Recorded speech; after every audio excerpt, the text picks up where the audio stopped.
A paz do Senhor Jesus a você que sempre acompanha nossos vídeos aí e este momento de adoração, que nós sempre estamos aqui juntinhos para meditarmos na palavra de Deus e, claro, ligar a nossa mente nos céus, porque Deus tem uma palavra para o teu coração. E eu convido você, vem comigo, vem porque hoje tem algo extremamente interessante a respeito de batalha espiritual e Deus tem uma palavra para o teu coração com toda certeza. Fica até o final aí, porque Deus vai falar contigo. Amém? Vamos orar como sempre fazemos e invocar o Senhor, que para Ele e por Ele são todas as coisas e é por isso que nós estamos aqui. Senhor nosso Deus e Pai, nós invocamos o Teu nome, convidamos a Ti para que venha neste momento se fazer presente. E eu digo se fazer presente porque o Senhor já habita em nós. E essa presença é justamente para manifestar a Tua glória, o Teu poder, porque o Senhor me inspirando, eu posso trazer a mensagem que puseste no meu coração de maneira eficiente, eficaz, que realmente ela faça aquilo que Te apraz, Senhor. Pai bendito, estende as Tuas mãos poderosas e o Senhor opere maravilhas nesta hora. Ajude as pessoas que estão aí assistindo, que elas possam serem edificadas e também possam ajudar outras pessoas a serem edificadas, compartilhando essa mensagem, que o Senhor as retribua pelos seus feitos, porque isto também é uma forma de evangelizar, de levar a Tua palavra para outros. Pai querido, amado e bendito, muito obrigado, Senhor, por este momento tão especial de poder, ó Deus, prestar este momento na Tua presença, falando acerca da Tua palavra. Em nome de Jesus, eu oro a Ti. Amém. Hoje nós vamos falar sobre Jó. Jó é um exemplo impressionante de fé, de ser humano, de pessoa, e que nós devemos entender que Jó pecou. E talvez você se espante nesse exato momento, mas calma, eu vou te falar claramente onde Jó pecou. Fica comigo até o final, porque você vai compreender que a palavra de Deus diz isso. Não é conjectura da minha cabeça, não. O próprio Jó revela isso. Então, vamos ler, diferente das outras vezes, eu quero ler o capítulo inteiro, porque a partir desse momento nós passamos a ter uma visão mais ampla daquilo que será mencionado aqui. Diz assim, Jó capítulo 1, havia um homem na terra de Uz, cujo nome era Jó, e era este homem íntegro, reto e temente a Deus, e desviava-se do mal. E nasceram-lhe 7 filhos e 3 filhas, e o seu gado era de 7.000 ovelhas, 3.000 camelos, 500 juntas de bois e 500 jumentos. Eram também muitíssimos os servos a seu serviço, de maneira que este homem era maior do que todos os do Oriente.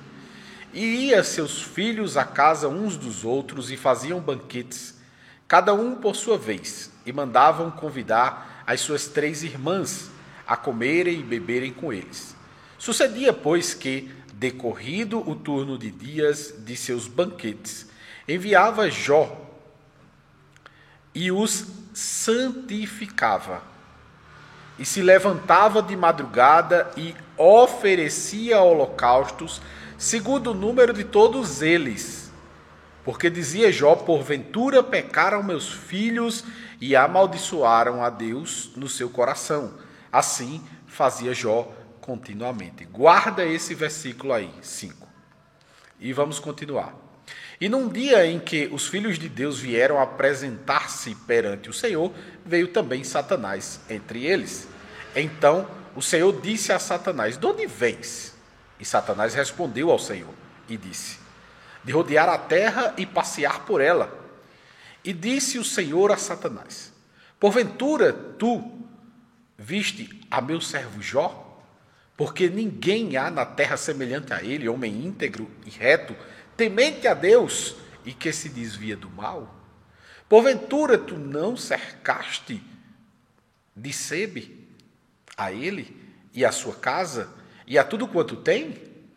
A obra de suas mãos abençoaste e o gado se tem aumentado na terra. Mas estende a tua mão e toca-lhe em tudo quanto tem e verás se não blasfema contra ti na tua face.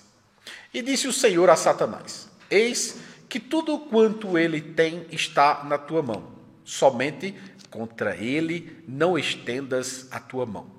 E Satanás saiu da presença do Senhor, e sucedeu um dia em que seus filhos e suas filhas comiam e bebiam vinho, na casa de seu irmão primogênito, que veio um mensageiro a Jó e lhe disse: os bois lavravam e as jumentas pastavam junto a eles, e deram sobre eles os sabeus, e os tomaram, e os servos feriram a fio da espada, e só eu escapei para trazer-te a nova.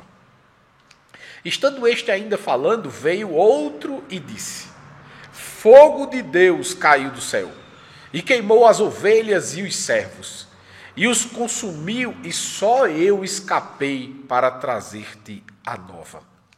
Estando ainda este falando, veio outro e disse, ordenando os caldeus 3 tropas, deram sobre os camelos e os tomaram, e aos servos feriram a fio da espada, e só eu escapei para trazer-te a nova. E estando ainda este falando, veio outro e disse, estando teus filhos e tuas filhas comendo e bebendo vinho em casa de seu irmão primogênito, eis que um grande vento sobreveio da além do deserto e deu nos 4 cantos da casa, que caiu sobre os jovens e morreram, e só eu escapei para trazer-te a nova. Então Jó se levantou e rasgou o seu manto, e raspou a sua cabeça, e se lamentou em terra, e adorou. E disse, nu saí do ventre de minha mãe, e nu tornarei para lá. O Senhor o deu, e o Senhor o tomou, bendito seja o nome do Senhor. Em tudo isto Jó não pecou, nem atribuiu a Deus falta alguma. Bem, amados, a partir desta leitura, nós podemos observar claramente que, dentro do âmbito da vida de Jó, ele tinha um grande inimigo.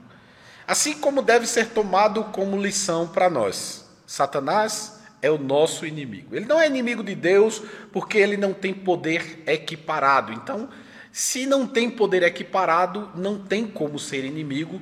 Isso já foge da realidade de inimigo, ok? Então, uma das coisas que é muito importante de saber é que Satanás é o nosso inimigo, assim também como era o inimigo de Jó, que ficava avaliando, que ficava medindo, não apenas quem era Jó, não apenas o comportamento de Jó, mas até os seus bens eram observados com muito critério para justamente acusá-lo, porque Satanás também é o acusador. Então, quando nós observamos este texto em particular, a primeira coisa que nós observamos é que temos um grande inimigo. E este inimigo é invisível, nós não podemos vê-lo, nem muito menos podemos nos esconder dele. Até porque ele é um ser espiritual e nada físico pode impedir a sua movimentação.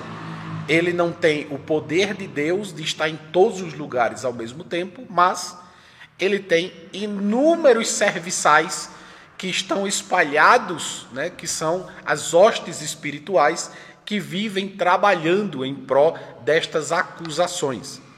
Então, nisto nós temos a primeira coisa a aprender. Temos um inimigo e precisamos ter clareza disto. A partir do momento que temos clareza do inimigo, nós temos clareza do que está acontecendo no âmbito espiritual, nós passamos a compreender a primeira etapa. Não importa o que façamos, onde estejamos, sempre teremos alguém olhando o que estamos fazendo. E aí, no caso de Jó, não podia de maneira nenhuma acusá-lo de algo, porque o pecado de Jó era tão delicado e tão oculto que só Deus estava vendo. Nem Satanás conseguia observar isso. É muito interessante isso. Então, o que nós aprendemos com isso é justamente que nós temos um acusador, assim como Jó também tinha, que ele conhece os nossos passos, os nossos feitos, os nossos costumes, o que temos como um todo, porque ele justamente faz isso para nos acusar. E aí uma outra coisa que nós entendemos é que quando o Senhor libera que Satanás venha agir contra a vida de Jó, tem alguma coisa por trás disso aí. Deus não faria isso por mero capricho. Deus não faria isso por simplesmente ego próprio. Deus não precisa disso. Deus é Deus. E aí é justamente onde a gente precisa entender toda a problemática para que nós saibamos o que se passou e venhamos a tirar lições para as nossas vidas. Nesse sentido, nós percebemos também que após Deus liberar que Satanás agisse na vida de Jó, as tragédias que vieram à vida de Jó, como por exemplo, ladrões, acidentes, todos foram ações demoníacas, ações de Satanás.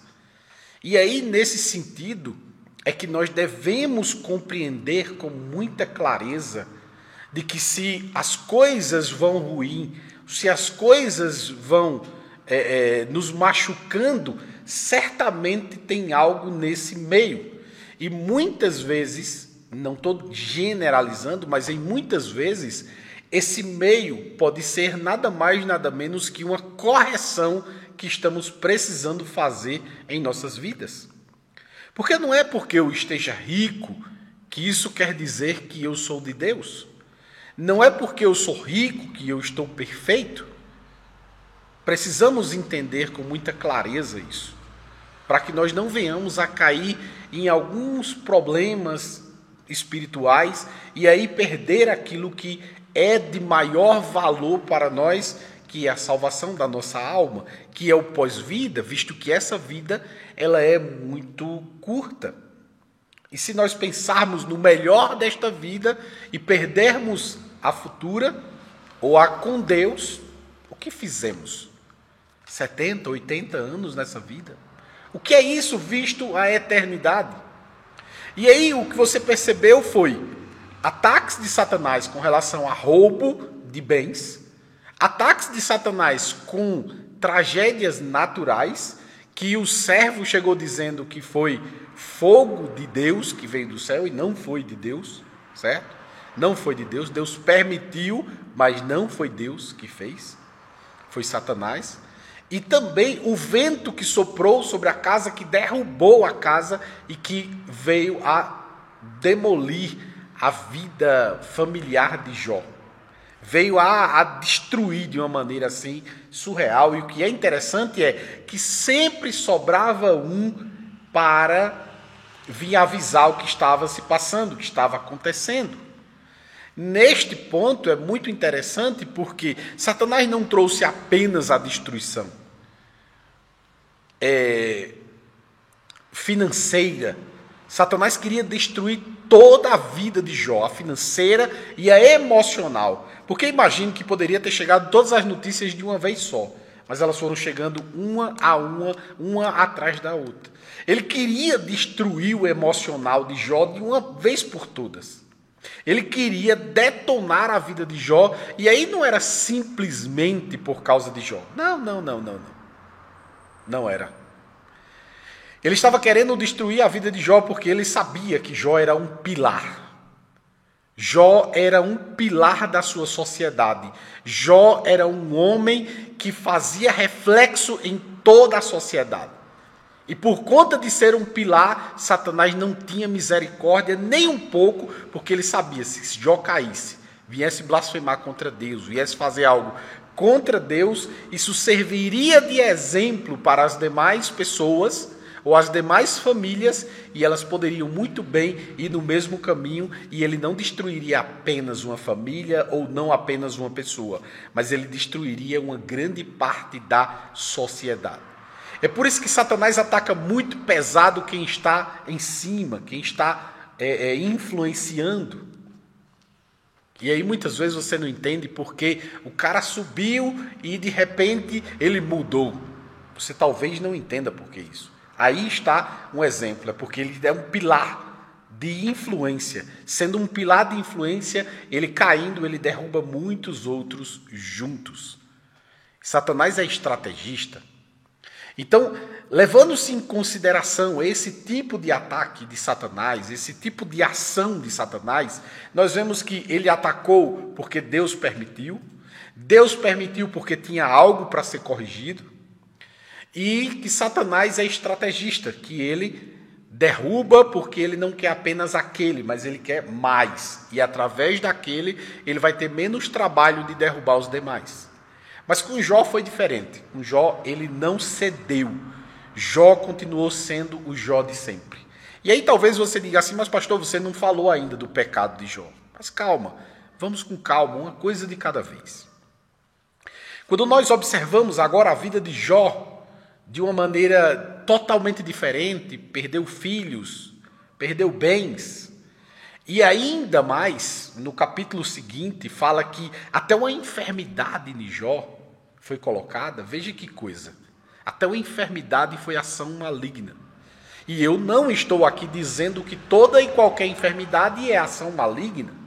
Não é isso que eu estou dizendo aqui e não é isso que eu estou afirmando. Eu estou dizendo que essa em particular foi ação maligna, uma ação maligna.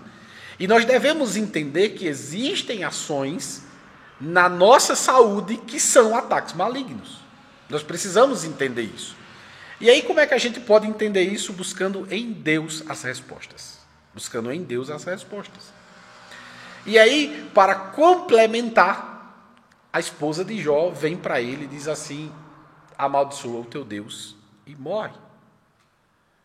Como que diz assim, acabou tudo. Acabou. E aí Jó diz, fala como uma louca. Fala como uma louca. E aí, no original,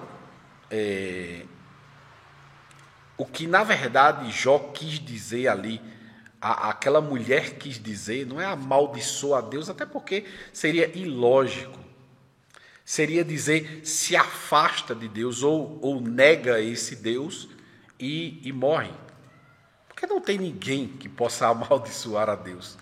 Então, no original, o reflexo dessa expressão é justamente isso. Nega a Deus, essa existência de Deus, nega que esse Deus que tu tanto defende, te defende e morre. E ponto final, acabou tudo. Não tem mais jeito.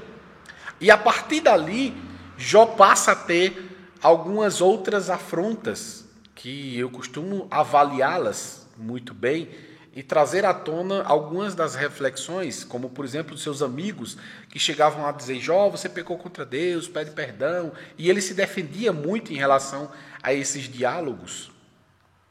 E Jó era um homem de uma estrutura assim fora do normal, e por isso o ataque foi tão pesado. Porque se você for ligar a mesma situação entre Jó e Pedro, por exemplo, Jesus disse assim, olha Pedro, Satanás pediu para cirandar contigo. Mas eu roguei ao Pai para que não fizesse. E aí, por que Jesus roga ao Pai para que não fizesse daquela maneira com Pedro? Porque Pedro não tinha a estrutura de Jó. Pedro não tinha estrutura nenhuma. Sem precisar de Satanás, o próprio Pedro nega Jesus. Imagine se Satanás tivesse atacado. O que seria de Pedro? Então, as estruturas eram diferentes. E aí vem a ação de Deus em permitir que nós sejamos provados segundo as nossas forças ou segundo a nossa capacidade. Deus não quer nos perder. Ele nunca quis e nunca vai querer nos perder. Pode ter certeza disso. O que Deus fizer em nosso favor, a nosso respeito, é para o nosso aperfeiçoamento, é para que nós venhamos a ser pessoas melhores, tanto aqui como nós venhamos a estar próximos dele cada vez mais. Porque o que Jó fez não foi se afastar de Deus. Jó se aproximou ainda mais de Deus. E é aí onde a gente parte para o próximo ponto, que são os diálogos. Vê os diálogos dos amigos de Jó. Mas tem um diálogo que eu acho muito interessante, que é o que acontece no capítulo 36. O amigo mais velho de Jó vem e conversa com ele, e é um dos diálogos em que Jó já não replica. Jó dá a entender que Jó para refletir ali naquele momento. Jó para refletir naquele momento. E naquele exato momento, quando você termina o capítulo, você fica pensando, quanto tempo depois daquilo ali Deus veio conversar com Jó? Porque aí no capítulo 37 já começa o diálogo de Deus com Jó. E aí nesse sentido nós podemos ver que depois de tanta conversa, de tanto diálogo, que Jó queria falar com Deus, que Jó queria isso, que Jó queria aquilo, e depois do capítulo 36, Deus aparece no capítulo 37, que a gente não tem ideia desse lapso temporal entre o 36 e o 37, mas deu tempo para Jó refletir, porque Deus aparece em seguida e diz aí, e aí, Jó, o que é que queres comigo? E aí, a expressão de Jó é que é muito interessante. Um cara que queria conversar com Deus, queria falar com Deus, queria expor o seu ponto de vista a Deus. Agora Deus aparece para ele, Deus diz, vem cá falar comigo e diz aí o que é que tu queres. A expressão de qualquer ser humano comum, normal, depois de um período tão difícil, tão trágico, seria, Deus, por que eu estou passando por isso? Ou Deus, por que tudo isso sobreveio sobre a minha vida? Mas Jó não teve essa atitude. Vê que coisa interessante. Jó simplesmente colocou a mão na boca, a cara no pó, e a expressão é, não tive palavra nenhuma. Como assim? Deus agora abre a porta do diálogo e diz assim, fala, Jó. E de repente Jó não tem mais o que falar.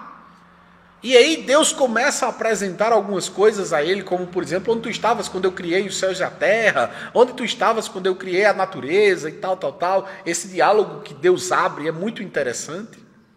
E aí no capítulo 42 nós vemos a real expressão de Jó com relação ao seu pecado.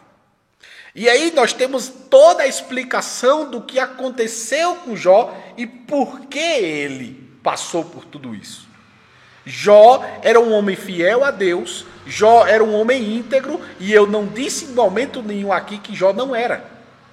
Eu só disse que ele tinha algo, que ele estava pecando, que precisava ser corrigido. E o próprio Jó diz isso no capítulo 42. E ele diz o seguinte, e tudo aquilo que eu achava que era mais excelente, não passava de nada. E aí lembra que no começo eu disse, guarde esse versículo, versículo 5 do capítulo 1 que lemos. Como é que Jó diz? Aquilo que eu achava que era excelente, não era nada. E aí a gente volta para o versículo 5 do capítulo 1, quando ele diz, e eu achava que os meus filhos tinham pecado contra Deus e eu fazia holocaustos por eles. Espera aí, Jó. E você? E você, Jó? Não precisa de sacrifício? E aí veja que a sequência da história é muito interessante, porque ele descreve que o que ele achava que era excelente não era nada. E aí a sequência da história é que Jó sacrificou por si e pelos seus colegas, amigos. E Deus fez o segundo momento da vida de Jó muito melhor do que o anterior, do que o primeiro. Veja que coisa interessante. Jó, que sacrificava pelos outros e não por si, porque se achava santo o suficiente para não precisar de sacrifício, agora sacrifica por si e pelos demais. E Deus tinha Jó como um filho amado, filho querido, mas que precisava dessa correção, porque nenhum ser humano, depois de Adão, tem capacidade de se auto-justificar. E é aí onde está o pecado de Jó, a auto-justificação. Ninguém consegue, ninguém pode, ninguém tem capacidade de se auto-justificar. Naquele período nós precisávamos de sacrifício perante Deus para poder termos o perdão dos nossos pecados. Após Jesus, nós precisamos de Jesus, do sacrifício perfeito que foi feito na cruz do Calvário, para que nós venhamos a eliminar o pecado da nossa vida. E não eliminar, é cobrir. Porque nós temos um pecado que as pessoas custam entender, que é o pecado original. Só com Jesus nós podemos solucionar os problemas dos nossos pecados. E claro, Jó precisava também de sacrifício por si, porque ele era um homem pecador. Por mais que fosse um homem justo, um homem íntegro, um bom homem que tivesse uma retidão assim fora do normal, Jó precisava de sacrifício por si, porque ele era pecador. Satanás não enxergava isso, mas Deus sabia que aquele pecado de Jó poderia se prolongar, ou se alongar, ou se alargar, ao ponto de tirar Jó do caminho. Vir a ter soberba no seu coração e ele perder aquele filho amado. E lógico, na estrutura de Jó, coisas pequenas não mudariam a sua estrutura. Por isso Deus permitiu tanta coisa na vida de Jó. Mas lembre-se sempre, Deus permite coisas acontecerem em nossas vidas porque Ele quer o melhor de nós. Ele quer o nosso aperfeiçoamento. E o nosso aperfeiçoamento só vem por meio das provas, por meio das dificuldades, por meio das lutas diárias. Todo mundo, para poder chegar no grande dia, na grande jogada, no grande momento da sua vida, e aí você pode olhar para os atletas, eles treinam, é a prova, até serem provados e irem a ter as suas medalhas. Que no nosso caso, a nossa medalha vem aí, que é justamente a promessa que o Senhor Jesus fez, que é termos o direito de sermos co-herdeiros com Ele e habitarmos com Ele nos céus. Então essa mensagem é justamente para mostrar a você que Jó tinha problemas, tinha pecados e que precisava de correção e que Deus permitiu a correção. Assim também como em nossas vidas, Deus permite que coisas difíceis aconteçam sobre nossas vidas, em meio às nossas vidas, para que sejamos aperfeiçoados, porque precisamos disso diariamente. E ter o pleno conhecimento, ter a plena consciência de que e ter o pleno conhecimento, a plena consciência de que isto é necessário para o nosso aperfeiçoamento é muito bom, porque nos dá uma sensação muito mais tranquila de saber lidar com as adversidades da vida, poder preparar o nosso emocional para isto. Espero que esta mensagem tenha tocado o seu coração e que você saiba que todos nós precisamos do perdão de Deus e que através de Jesus é que nós temos este perdão. Que você possa reconhecer hoje, do mesmo jeito que Jó reconheceu: Senhor, eu preciso do teu perdão. Perdoa-me, me ajuda a não fazer mais nenhum deles. Nenhum desses pecados eu possa cometer mais. Me ajuda, Senhor, a sair disso. E você pedindo perdão ao Senhor, Ele certamente irá te perdoar. E através desta mensagem, espero que o Senhor tenha te motivado a esse perdão, a essa nova atitude de vida. E se você está passando por algo, lembre-se bem, é porque o Senhor quer te aperfeiçoar. Por isso, se achega para o Senhor, se achega a Deus, porque Ele tem o melhor para você.